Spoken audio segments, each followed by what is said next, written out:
2020년 3월 19일 목요일 성경 묵상입니다. 오늘 본문 말씀은 마태복음 22장 34절에서 46절이지만 40절까지의 말씀을 중심으로 생각하도록 하겠습니다. 예수께서 사두개인들로 대답할 수 없게 하셨다 함을 바리새인들이 듣고 모였는데 그 중의 한 율법사가 예수를 시험하여 묻되 선생님, 율법 중에서 어느 계명이 크니이까? 예수께서 이르시되 내 마음을 다하고 목숨을 다하고 뜻을 다하여 주 너희 하나님을 사랑하라 하셨으니 이것이 크고 첫째 되는 계명이요 둘째도 그와 같으니 내 이웃을 내 자신같이 사랑하라 하셨으니 이 두 계명이 온 율법과 선지자의 강령이니라. 사두개인들이 자신들이 의도한 대로 예수님을 궁지에 몰아넣는 것에 실패했다는 소식은 서로 경쟁의식을 가지고 있던 바리새인들의 관심을 끌게 되었습니다. 은근히 잘 됐다고 생각하면서도 예수님이 그 일로 인해 백성들에게 더 추앙을 받는 것은 용납할 수 없는 일이기에 다시 예수님을 음해할 궁리를 하는 것입니다. 그 중에 한 율법사가 예수님께 나와서 선생님, 율법 중에서 어느 계명이 큽니까? 라고 묻습니다. 오늘 본문 35절에는 그 중의 한 율법사가 예수를 시험하여 묻되 라고 하여 질문의 의도가 무엇인지를 분명하게 드러내고 있습니다. 여기 율법사는 서기관 혹은 교법사라도 불리는데 율법을 해석하는 전문가로 당대의 최고 권위자들입니다. 이들은 율법을 잘 분석하고 정리하여서 전체를 613개의 조항으로 구분을 했습니다.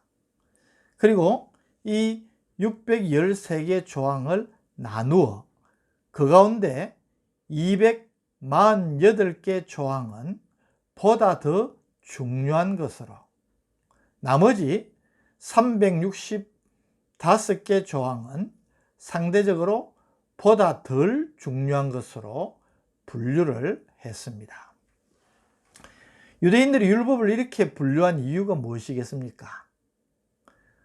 아마 저들은 스스로 생각하기에도 613개 조항이나 되는 이 율법 전부를 다 지킨다는 것은 거의 불가능하다는 것을 알았기 때문입니다.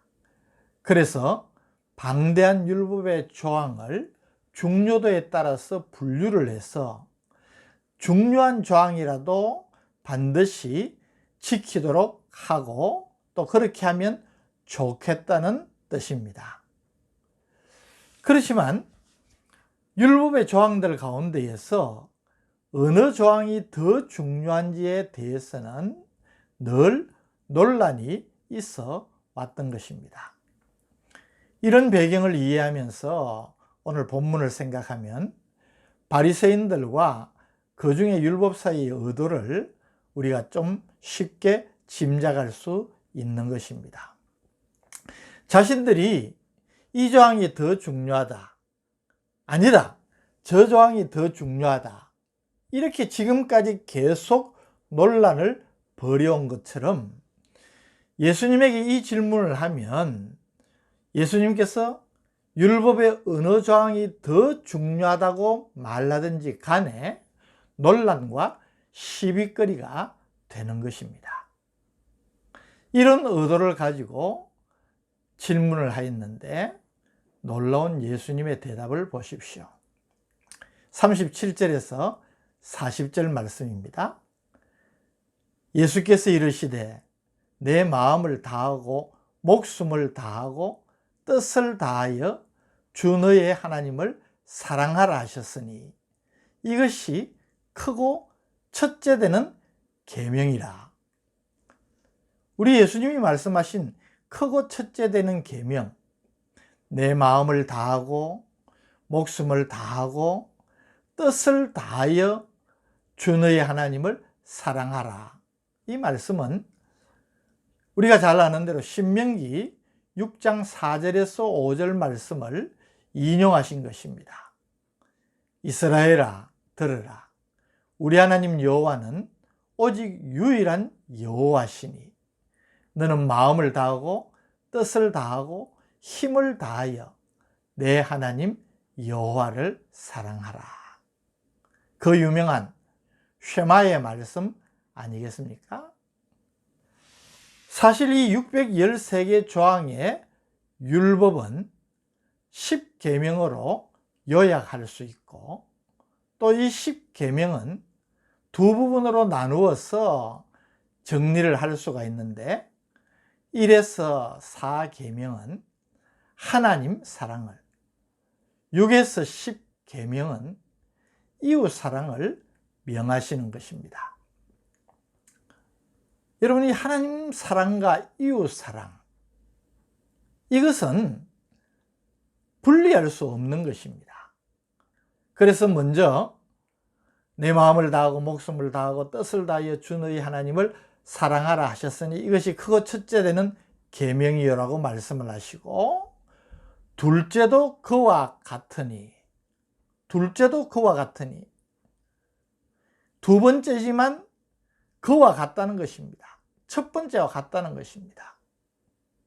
둘째도 그와 같으니 내 이웃을 내 자신같이 사랑하라 하셨으니. 여러분이 하나님 사랑과 이웃 사랑, 이 두 가지가, 이 두 계명이 온 율법과 선지자의 강령이니라. 예수님은 그렇게 가르치시는 것입니다. 여러분, 이 두 계명이 온 율법과 선지자의 강령이라는 이 말씀은, 이 선지자라는 말은 구약 성경 전체를 의미하는데, 이 원문의 문자적인 의미를 보면 이 두 계명의 하나님 사랑과 이웃 사랑이라는 이 두 계명에 온 율법과 선지자가 매달려 있다. 모든 율법과 구약 성경의 말씀이 매달려 있다라는 의미입니다. 무슨 뜻이겠습니까? 율법과 구약 성경, 이 하나님의 말씀이 우리에게 강조하고 강조하는 것은 바로 하나님 사랑과 이웃 사랑이라는 것입니다. 여러분, 하나님은 말씀을 통하여서 자신을 우리에게 보여주십니다. 그리고 하나님이 어떤 분이신지를 우리에게 가르치신 후에 그 하나님께서 우리에게 어떤 사람이 되고 어떤 삶을 살지를 율법으로, 말씀으로 우리에게 가르치시는 것입니다. 하나님이 명하시는 가장 중요한 요지는 무엇이겠습니까? 그것은 바로 내 마음을 다하고 뜻을 다하고 힘을 다하여 내 하나님 여호와를 사랑하라는 것이고, 또 하나님을 이렇게 사랑하는 사람은 바로 이웃을 사랑하라는 것입니다. 우리의 믿음이 무엇을 의미하는지를 오늘 본문 말씀을 통하여서 우리들이 다시 한번 새기게 됩니다. 믿음은 됨됨이이고 삶입니다. 우리의 존재 자체가 우리의 믿음을 보여주는 것이고, 우리의 삶 자체가 그 믿음을 증거하는 것입니다. 우리가 정말 하나님을 사랑한다면 우리는 우리의 이웃을 사랑해야 하는 것입니다. 여러분, 우리가 아무리 잘 믿는다고 하면서 사람의 방언을 하고 천사와 같은 말을 한다 할지라도 사랑이 없으면 아무것도 아니라 그랬지 않습니까?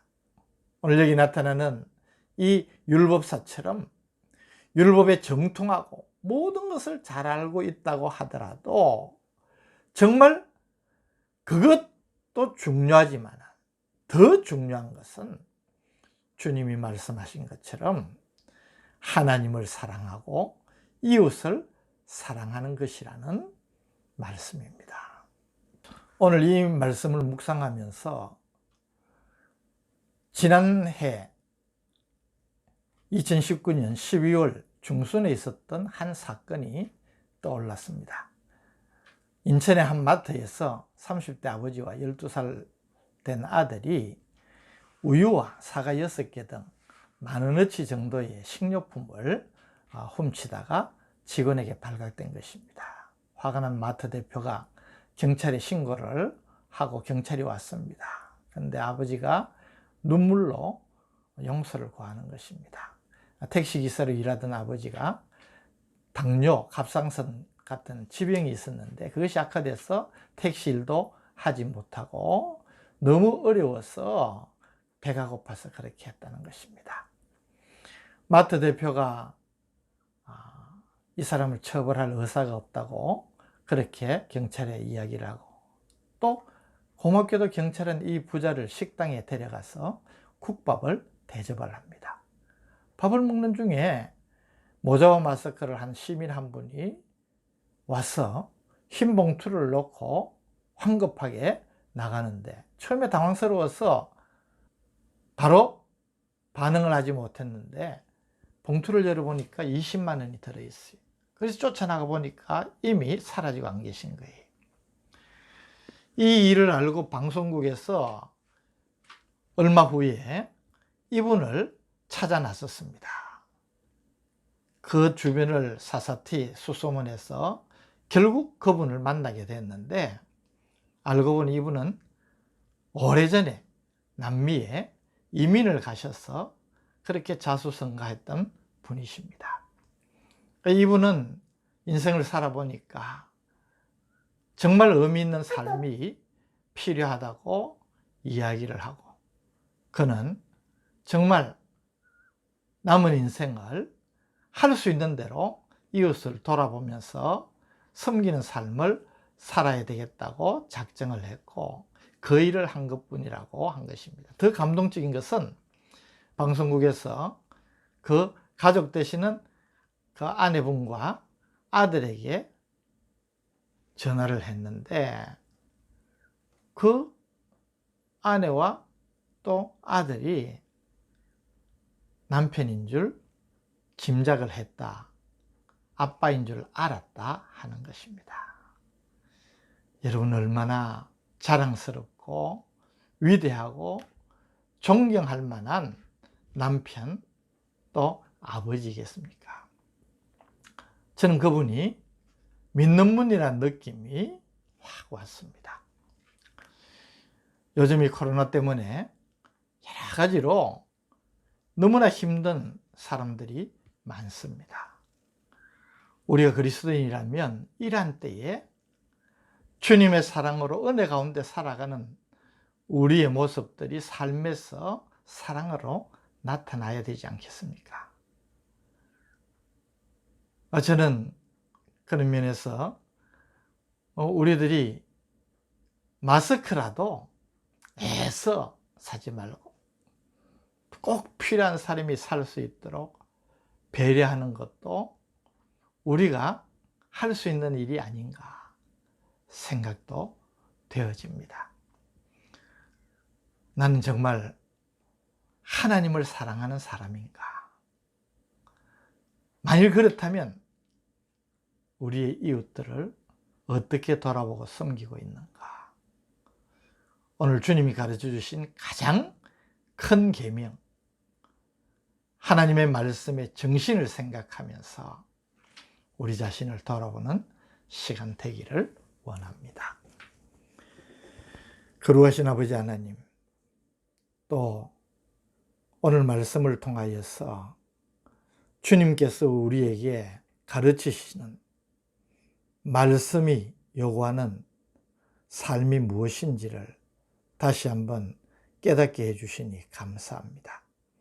하나님을 사랑한다고 하면 우리의 믿음이 이웃을 사랑하는 것으로 나타날 수 있기를 바랍니다. 힘든 상황 속에서 오늘도 지극히 작은 일이라도 우리의 이웃을 위해서 내가 할 수 있는 일을 찾고 그것을 기쁨으로 여기는 우리의 삶이 될 수 있도록 성령님 오늘도 우리와 함께 해 주옵소서. 예수님의 이름으로 간절히 기도드립니다. 아멘.